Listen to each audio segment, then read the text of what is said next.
Nearly every town has secrets, but in northern Michigan, there's one secret that locals swear that was never meant to see daylight.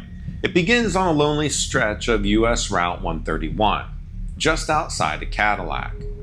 A trucker calls in a collision.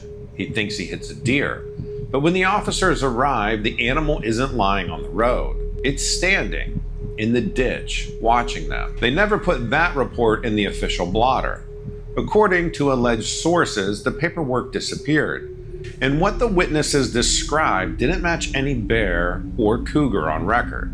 What they saw was something far worse, something Michigan's Department of Natural Resources will never put in writing. A creature with the head of a wolf, the body of a man, and the eyes that glowed like fire in the dark. And it wasn't the only fowl that vanished. Now, here's where it gets real. Michigan has always had predators that can scare the life out of you. Over 12,000 black bears roam the state. In 2024 alone, there were more than 300 bear-related complaints. Farmers losing livestock, campers spooked out of the woods, even claw marks on barns. Those are in the record. You can look them up. And cougars, they're back too. The DNR has logged dozens of confirmations.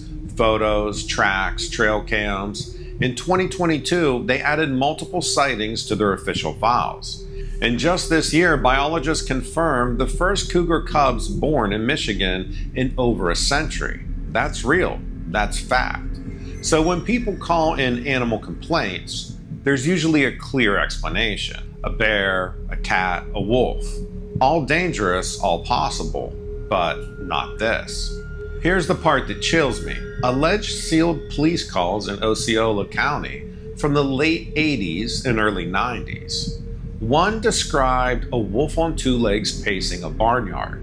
Another logged yellow eyes above the fence line. A third mentioned a figure standing in a tree line that vanished when the headlights hit it. None of those appear in public records today. And that raises the question, were these reports buried? Or were they real enough that someone didn't want them circulating? Why would anyone hide it? According to one alleged source, an insurance rep warned local officials that if towns acknowledged man-like wolves, they'd be on the hook for damages. Imagine if a farmer lost cattle and pinned that on a creature. Imagine if someone went missing and the family blamed the township for ignoring the threat. It would bankrupt them. So the files, they say, were shut down. Photos disappeared, cases marked closed administratively. One farmer swore he had Polaroids of claw marks 10 feet up on his barn and gone. A tow truck driver allegedly turned in dash cam footage after hitting something huge on US 131. Weeks later, his garage was broken into. Nothing stolen except for the tape. Coincidence or something darker? And here's the hook that keeps this case alive. The state will confirm a bear. They'll confirm a cougar. They'll even confirm wolves straying south. Just last year, a genetically verified gray wolf was killed in southern Michigan, the first in over a century that far downstate. So what happens when people swear they saw a wolf that didn't run on four legs, but walked like a man? That's when the answers stop. That's when the files vanish. And that's when you realize this isn't just another animal report. It might be the most terrifying case that Michigan has ever seen. If you think these so-called sealed files came out of nowhere, you'd be wrong. Michigan's history with this thing goes way back, long before dash cams and Polaroids. The first written account dates to 1887 in Wexford County. Two lumberjacks reported seeing a massive dog-like creature standing upright on its hind legs, watching them from the tree line. That wasn't folklore, it was logged in local papers. Since then, stories of the dog man have surfaced every decade or so, like clockwork. And at the heart of it all, right where those alleged police files were said to vanish, in Reed City and Cadillac in the Manistee Forest Corridor, locals will tell you all about the sounds first. They don't sound like coyotes. They don't sound like wolves. One woman outside of Reed City claimed she heard a howl that rattled her windows in the middle of the night. So deep, so guttural, she swore it felt like it came from something bigger than any predator known in Michigan. Now, here's where the facts line up. Michigan's Department of Natural Resources keeps recordings of animal calls. Coyotes, wolves, even cougars. They're public. You can play them back yourself. But not one of those sounds matches what locals say they heard echoing from the woods. And when they call it in, the official response is always the same. A bear, a cougar, a wolf. But ask the witnesses and they'll tell you different. One of the most talked about alleged encounters came from the late 80s. A local boy claimed he was playing near an abandoned barn when he saw a creature crouched inside, staring at him. Not on four legs, upright like a man. He ran home terrified, and his family reported it to local police. According to the story, an officer actually drove out there, but no file was ever released. Neighbors later claimed they saw cruisers parked by a barn that night, with lights flashing, but nothing appeared in the public blotter the next day. When the boy's father followed up, he was told the incident had been closed. No details and no explanation. The more you dig, the stranger it gets. Reed City locals whisper about an alleged 1989 dispatch tape, a 911 call where a woman screams that something is pounding on her door. Not scratching, not growling, pounding. According to the story, the tape was never archived. Dispatchers later admitted off record that they heard it, but the recording, well, it disappeared. Now remember this, small town police departments, they don't have big evidence vaults. They don't have climate-controlled archives. They've got dusty filing cabinets and a few tape reels and a lot of paperwork that slips through the cracks. It's not hard to imagine something getting lost, but when it's the reports that describe a 6 to 7 foot wolfman creature, it feels less like bad filing and more like selective erasing. And here's a detail that makes it even harder to shake. On the books, Reed City blotters from that era do show mundane calls. You can read them.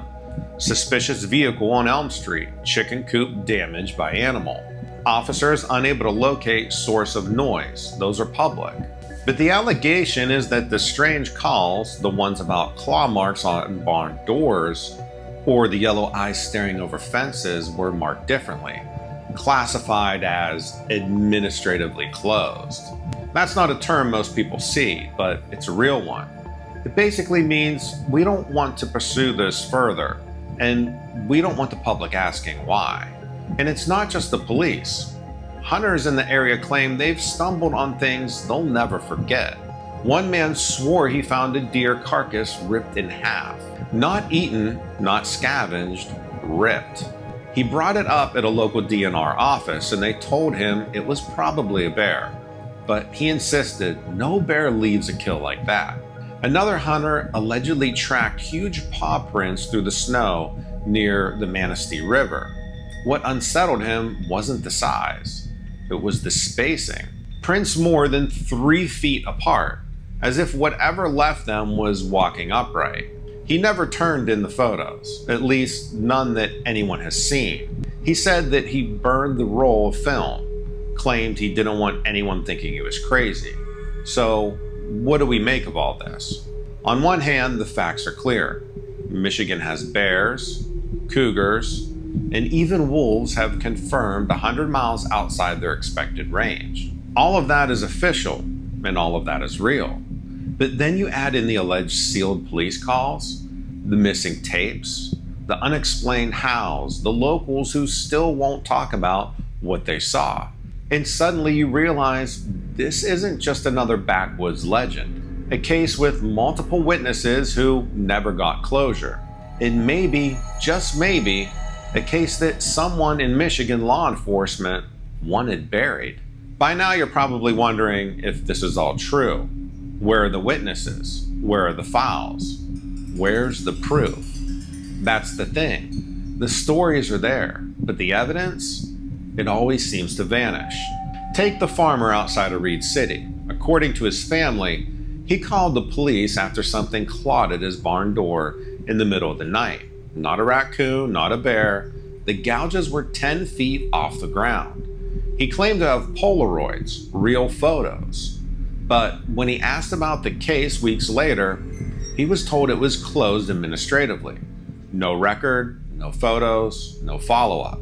The farmer swore that those prints weren't from anything natural, and he wasn't the only one. In one of the other alleged cases from the tow truck driver who worked the late shift on US 131, he claimed that he hit something massive that night, a shape too tall to be a deer and too broad to be a wolf. He said it rolled, then it stood up on two legs and kind of limped into this ditch. He turned over his dash tape, and weeks later, his garage was broken into. And if you think this sounds like paranoia, remember this. Michigan officials have a history of downplaying predators. For decades, the state insisted there were no cougars there. Sightings were dismissed as misidentifications. But then came the trail cams, the paw prints, the DNA tests. Suddenly, the DNR had to admit cougars were back. They had been here all along. The same thing happened with wolves. For years, people swore they saw wolves south of the bridge. Everyone said they were mistaken. And then, a genetically confirmed gray wolf in southern Michigan, the first in over 100 years. So when the state says we never logged a wolf that walks upright, are we sure that means it doesn't exist? Or does it mean that those fowls just aren't for public eyes? There's another strange detail here. Witnesses say these sightings don't happen randomly. They come in waves. Folklore researchers have pointed out that they call this the 10-year cycle. The Dogman encounters spike roughly once a decade. 1887 in Wexford County, 1937 in Allegan County, in 1967 around Manistee, and again in the 1980s near Reed City. Some say it's coincidence. Others swear there's a rhythm to it, like the creature appears when conditions are right. Moon cycles, migration, even logging activity in the forest. And if that pattern holds, then the late 80s and early 90s would have been right on schedule, exactly when those alleged sealed police files have been logged. One witness who refuses to use his real name said he was hiking near the Manistee River when he heard branches snapping. He assumed it was a bear, but when he turned, he saw a figure, 7 feet tall, shoulders wider than any man, covered in fur. He froze. He swore that thing stared at him, then walked upright, vanishing into the pines without a sound. He didn't report it. He didn't want the ridicule. But years later, when the rumors of the police files started to spread, he said he finally understood why nobody else had stepped forward either. And here's the kicker. When skeptics push back, believers always say the same thing. Look at the language in the blotters. Official entries say things like animal complaint, unfounded, noise investigation, unable to locate, damage to property, no foul play suspected. All perfectly normal phrases, but the claim is that behind those bland words were terrifying nights.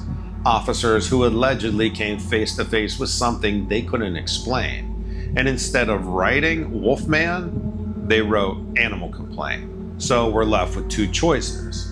Either this is all folklore, coincidences, misidentifications, and stories that snowballed into legend, or there really were sealed reports, alleged tapes that never made it into the archives, photos that vanished before anyone could copy them, and a deliberate effort to keep the public calm by burying the strangest case Michigan law enforcement ever handled. And that's where the fear comes from. Not just the creature itself, but the idea that someone saw the files and someone made them disappear. By now, the story feels like it should have an ending. A case file opened, an investigation finished, a neat little explanation you can tuck away and forget. But this case doesn't have an ending. That's what makes it so terrifying. Because if the creature was just a bear, the reports would say bear. If it was just a cougar, the state would have logged it like they've done dozens of times. If it was just wolves, they'd admit it, like they finally had to when the DNA proved that wolves had returned to southern Michigan. But when it comes to wolves that walks like a man, silence. No official recognition, just whispers, rumors, and files that locals swear disappeared. And this is where the speculation takes a darker turn. Several alleged witnesses say they remember more than just missing reports. They talk about unmarked vehicles showing up after calls went out, men in plain clothes, not uniforms, arriving at barns or wooded lots.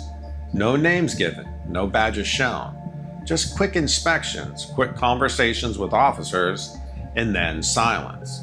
One former dispatcher claimed off the record that when she asked about a missing tape, she was told that's not for local records anymore. She never saw it again. Were these just state officials cleaning up loose files? Or was there another layer? And here's something to consider. Northern Michigan's economy depends on more than just locals. It depends on vacationers, summer cabins, campgrounds, and tourism. What happens if word gets out that there is a wolf man prowling around the woods around Reed City or Cadillac? Would families still pitch tents in the Manistee National Forest? Would kids still go to summer camp? Would hikers still book cabins along the river? That's where the theory of an insurance cover-up comes back. Because if local officials admitted there was a threat they couldn't control, the liability would be crushing. Allegedly, that's why the files were closed.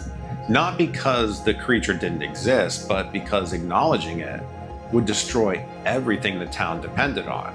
But here's the part that makes the hair on your neck stand up. Witnesses say sightings haven't stopped. Hunters still talk about massive shapes moving upright through the trees. Campers report hearing heavy, two-legged footsteps circling their tents.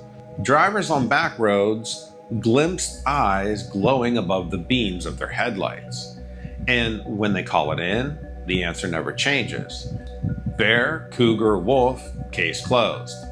But it's not just northern Michigan anymore. In the last decade, there have been alleged sightings farther south. A bow hunter near Grand Rapids claimed he saw something pacing at the edge of the field at dawn.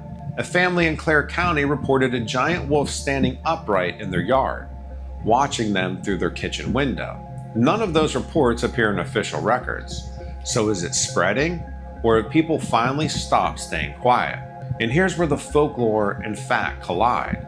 Sightings seem to follow a rhythm. Decade after decade, someone comes forward with the same description, as if whatever this thing is, it's always coming back around.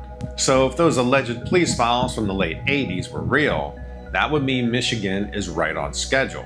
And if the cycle was real, it means the next wave could already be here. Now, think about this. If a bear attacks a hiker, it makes the news. If a cougar takes livestock, the DNR issues a statement. If wolves stray too far south, biologists write reports.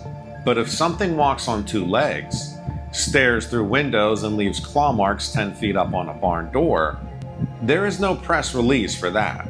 There's only silence. And silence sometimes is more terrifying than the truth.